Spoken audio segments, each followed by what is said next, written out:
अस्सलामु अलैकुम वरहमतुल्लाहि वबरकातुहू। मोहतरम भाइयों, बुज़ुर्गों, दोस्तों, ये हमारा इस्लाह मुआशरा का 1393वां सबक है। आखिरी सबक हमारा 1392वां आज से 2 महीने पहले हमने आपकी खिदमत में भेजा था। उसके बाद से जो नए नए टॉपिक्स आ रहे थे तो रोज़ाना 3-3, 4-4 सबक हम ऑलरेडी अपलोड कर रहे थे चैनल के ऊपर, लेकिन मसला ऐसा था कि हम उनको नंबर नहीं दे पा रहे थे और दूसरी चीज़ ये भी थी कि वो सब वीडियो में रिकॉर्ड हो रहे थे।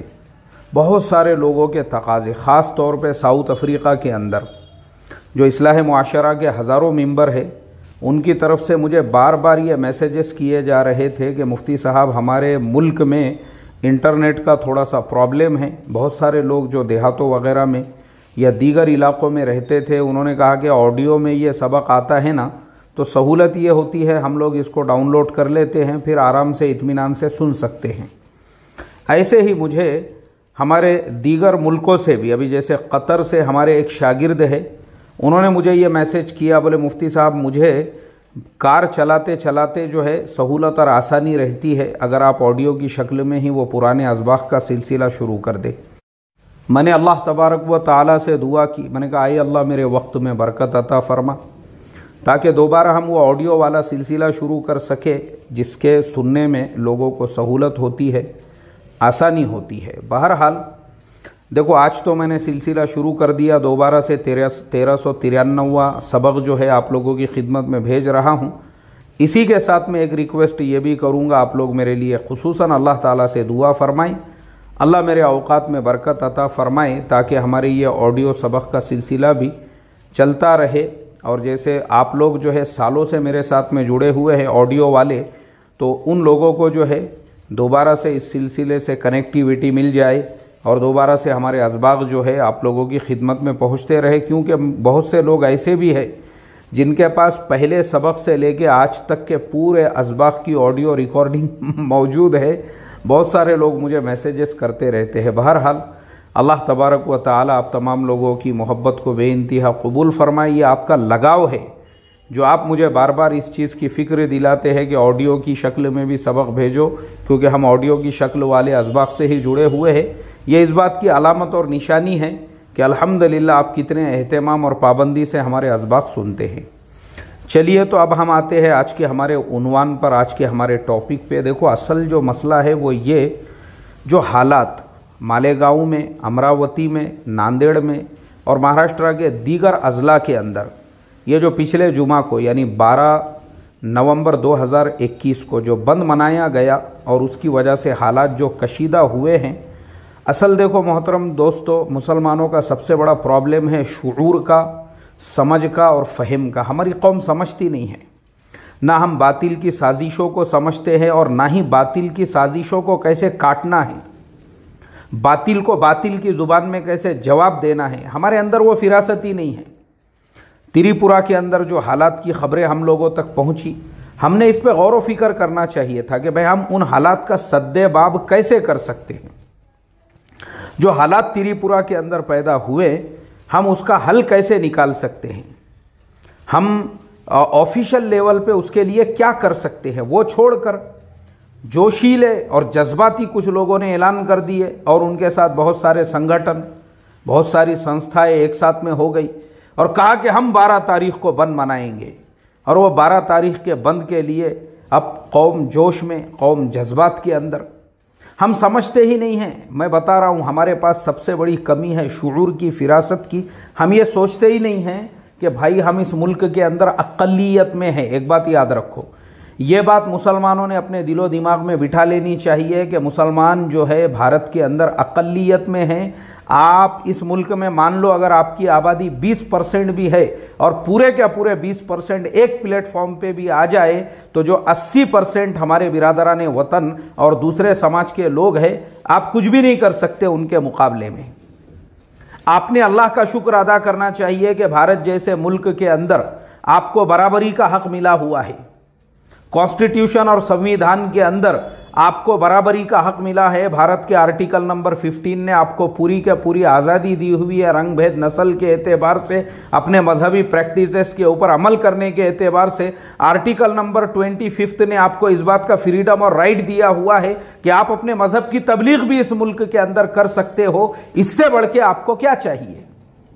जिस मुल्क में मुल्क के कॉन्स्टिट्यूशन ने आपको पूरी पूरी आज़ादी अता की है, आप अपने मजहबी प्रैक्टिसेस, चाहे आप बस स्टैंड पे हो, चाहे आप रोड पे हो, चाहे आप रास्ते पे हो, चाहे आप किसी ढाबे पे हो, चाहे आप एयरपोर्ट के ऊपर हो, आपको पूरी आज़ादी है अपने मजहबी इबादत के ऊपर या मजहबी प्रैक्टिसेस के ऊपर अमल करने की। और फिर उसके साथ में सिर्फ आपको इजाज़त और आपको आज़ादी नहीं है, बल्कि उसके साथ साथ आपकी आज़ादी में एक और प्लस पॉइंट ये जुड़ गया है, आप उसकी दावत भी दे सकते हो।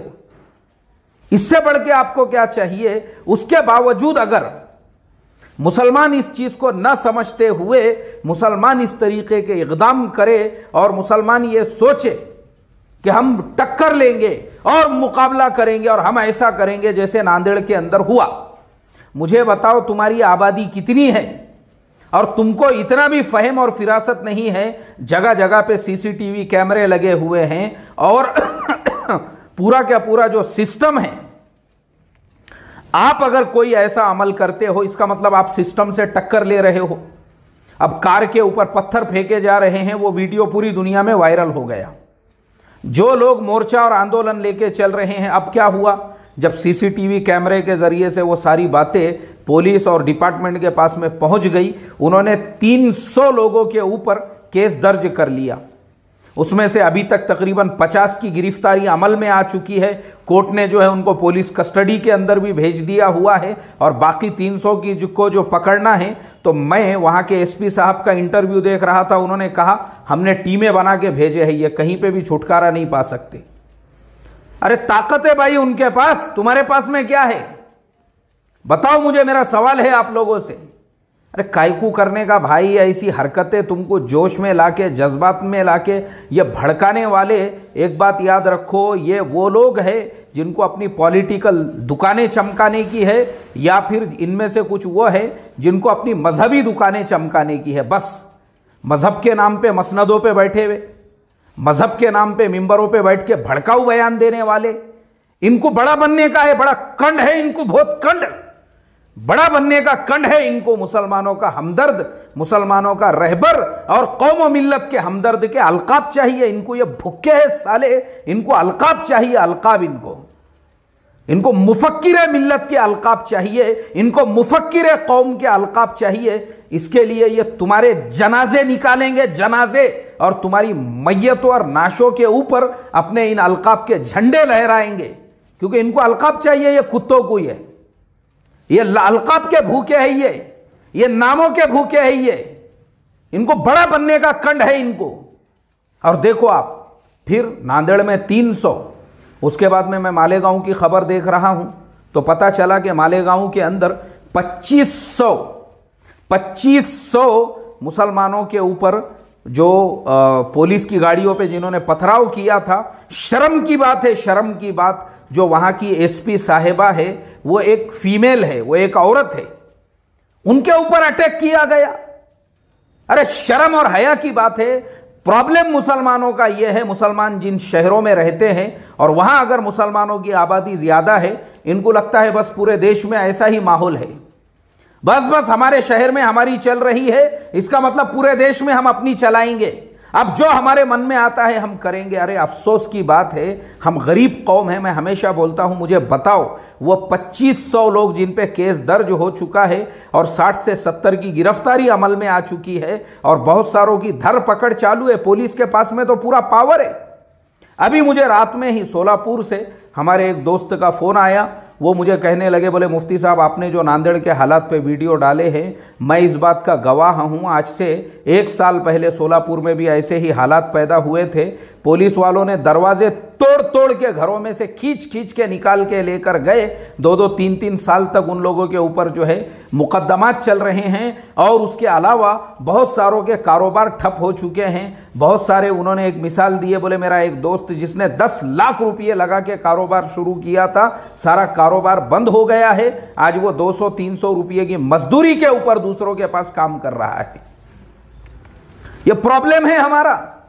ये जो मुसलमानों के रहबर और रहनुमा बन के जो बैठे हुए हैं, इन्होंने सालों ने, इनकी ढेरियां तो बड़ी बड़ी हो चुकी है और इनको सिर्फ अपनी दुकानें और अपनी टपरियां चमकाने की है। बड़ा बनने का कंड है रे इनको बड़ा बनने का कंड है। ये कुत्तों को, सालों को, ये अपने बड़ेपन के लिए कौम के इस तरीके से जनाजे निकालेंगे, कौम को इस तरह से इस्तेमाल करेंगे, कौम का यूज करने वाले लोग हैं ये। और हमने समझना चाहिए ना भाई, हमारे अंदर एक कौड़ी की भी अक्ल नहीं है। मेरे जैसा इंसान जो आपको तालीम की समझ दे रहा है, जाओ ना मेरे चैनल पे, हमने वेबिनार किए कि आप तालीम में कैसे आगे बढ़ सकते हैं और आप 17 नंबर का फॉर्म भर के कैसे आगे बढ़ सकते हैं। मेरे जैसे लोगों को लोगों ने अलकाब दे दिए, ये तुमको बुज़दिल बना रहे हैं।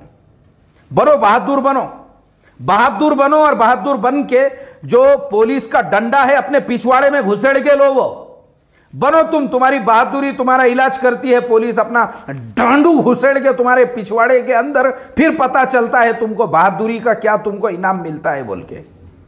अल्लाह हिफाजत करे। मुसलमानों, होश में आओ, होश में। इस मुल्क के अंदर अल्लाह तबारक व तआला ने तुमको पूरी आज़ादी दी है, मजहबी प्रैक्टिसेस, और तुम इसी तरह से अपने मजहब की तबलीग कर सकते हो। उसका फ़ायदा उठाकर हमने अपने बिरादराने वतन, जो दूसरे समाज के लोग हमारे साथ में रहते हैं, अरे प्यार से उनके साथ में पेश आओ ना, अपने अखलाक बताओ ना उनको, अपना किरदार बताओ यार उनको। लेकिन वो बताना छोड़कर हम तो ऐसे लोगों को अपना लीडर और अपना मजहबी रहनुमा मानते हैं, हमको भड़काने वाले, उकसाने वाले, वरगलाने वाले। क्योंकि मेरे जैसे जो प्यार की, अमन की, शांति की, मोहब्बत की और आपस में इत्तेहाद की और मिलकर जिंदगी गुजारने की जो बात करने वाले हैं, हमको तो अलकाब दे दिए, ये आरएसएस के एजेंट है, ये बीजेपी के एजेंट है, ये योगी के एजेंट है। क्यों? क्योंकि उन कुत्तों के पिल्लों को अपनी दुकानें चमकाने का है धर्म के नाम पे, मजहब के नाम पर, और तुम्हारा लीडर बनने का है उनको। और मुसलमान लीडर समझते भी ऐसे ही हरामी पिल्लों को है, जो आपको धर्म के नाम पे भड़काने वाले, मजहब के नाम पे भड़काने वाले, कौम के नाम पे भड़काने वाले और मिल्लत के नाम पे भड़काने वाले हैं। अल्लाह हिफाजत फरमाए मुसलमानों, अल्लाह हिफाजत फरमाए। हम कुछ नहीं कर सकते, हमारे बस में सिर्फ इतना है, मुल्क में हमको जो आज़ादी मिली हुई है हम उसका फ़ायदा उठाए। वो फ़ायदा उठाकर अरे हम बेहतरीन तरीके से मदारिस चलाए। किसने रोका आपको? अच्छे ढंग से आप जो अपना मदरसा चल रहा है और डेवलप करो ना भाई उस मदरसे को। ये आज़ादी मिली हुई है आपको, आप चला सकते हैं उस मदरसे में, और स्कूल कायम करो, उस मदरसे को अच्छे से डेवलप करो। उल्टा गवर्नमेंट आपको हेल्प करती है। आप गवर्नमेंट के पास जाकर अपने मदरसे के पूरे डिटेल्स सबमिट करोगे, देखो हम यहाँ स्कूल भी खोलना चाहते हैं। अरे गवर्नमेंट तुमको जो है, गवर्नमेंट हर साल 2 लाख रुपये फंड देती है उन मदरसों को जहाँ पे मदरसे के साथ में आप स्कूल चला रहे हैं। इससे ज़्यादा आपको और क्या सहूलत और आज़ादी चाहिए? आपको कहीं मस्जिद के लिए जगह नहीं है, वहाँ पे आप मस्जिद के लिए जगह की एप्लीकेशन दो, गवर्नमेंट खुद आपको जगह देती है। मेरे पहचानत के अंदर एक शिवसेना के एमएलए, मेरे अच्छे पहचान वाले हैं। ये इससे पहले जो विधानसभा के इलेक्शन थे, उससे पहले एक दावत में मेरी उनकी मुलाकात हो गई, शिवसेना के एमएलए, और वो आके मुझे कहने लगे, बोले मुफ्ती साहब अभी जो इलेक्शन आने वाले हैं, आपसे मेरी दरख्वास्त है आप हमारा भी थोड़ा सा सपोर्ट करो, क्योंकि हमने तुम्हारे लिए बहुत सारे काम किए। और फिर वो खुद सुनाने लगे, बोले फुलानी झोपड़पट्टी मालूम है? बोले फुलानी झोपड़पट्टी। वो झोपड़पट्टी एरिया के अंदर मुसलमानों ने एक मस्जिद बनाई और मुसलमान वहाँ नमाज़ पढ़ रहे थे, और उसके बाद में पता चला कि कॉरपोरेशन की गाड़ी आ गई उसको तोड़ने के लिए कि भाई ये इलीगल जगह है, कॉरपोरेशन की जगह है, यहाँ पे तुम लोग नमाज नहीं पढ़ सकते हैं क्योंकि ये तुम्हारी खरीदी भी नहीं है। जैसे ही वहाँ पे कॉरपोरेशन की गाड़ी आ गई, मुझे पता चला, मैं फ़ौरन वो एरिया में गया। मैंने कॉरपोरेशन वालों से कहा, भाई मैं ये एरिया का एमएलए हूँ, पहले आके तुमने मेरे से मिलना चाहिए था, तुम कैसे यहाँ पे तोड़ने के लिए आए? वो एमएलए साहब मुझे बताने लगे, बोले मुफ्ती साहब सिर्फ 3 दिनों के अंदर मैंने उस जगह को लीगलाइज किया। मैंने वहाँ पे एक समाज मंदिर का कॉरपोरेशन से जो है परमिशन दिलाया। और मैंने उसको समाज मंदिर के नाम से जो है उसको मैंने लीगलाइज कराया और मैंने कहा कि भाई देखो ये समाज मंदिर है, अब तुमको इसको जिसके लिए इस्तेमाल करना है, यहाँ पे चाहे तुमको नमाज पढ़ना हो, लेकिन अब इसको कोई तोड़ेगा नहीं। बस इतनी बात पक्की हो गई क्योंकि कॉरपोरेशन में अब इसकी नोंदनी हो चुकी है। लेकिन हमको रहना ही नहीं आता है, तरीका ही नहीं मालूम है हमको खुद को नहीं मालूम है, क्योंकि हमारे पास में फ़हम की कमी है, फिरासत की कमी है। जो मजहबी रहनुमा और जो ऐसे अपने माइक और मिंबरों का गलत इस्तेमाल करने वाले सिर्फ अपनी टपरियां चमकाने के लिए। और मेरा सवाल है ये, आज जो मालेगांव के 2500, नांदेड़ के 300 और दीगर शहरों के अंदर जिन नौजवानों को गिरफ्तार किया गया, ये हराम के पिल्ले, ये डुक्कर की नस्ल के जो लोग हैं जो तुमको मजहब के नाम पे गुमराह करने वाले, उनमें से आज एक भी कोर्ट कचहरी में तुम्हारे साथ में खड़ा नहीं होगा। यह मैं चैलेंज के साथ में बोलता हूं। ये कुत्तों को खाली पेट भरने का है अपना, तुमको भड़का के वरगला के और अपनी दुकानें चमकाना है, दुकानें, और इनको मुफक्किर मिल्लत और मुफक्किर कौम जो बनना है ना, इसके लिए यूज करना है इनको बस। और तुम्हारी मजबूरी को टेम्पलेट कोई तुम्हारे साथ में आने वाला नहीं है। बस अल्लाह से यही दुआ करूंगा, ऐ अल्लाह हमारी कौम को समझ अता फरमा, फ़हम अता फरमा। अस्सलामु अलैकुम व रहमतुल्लाहि व बरकातुहू।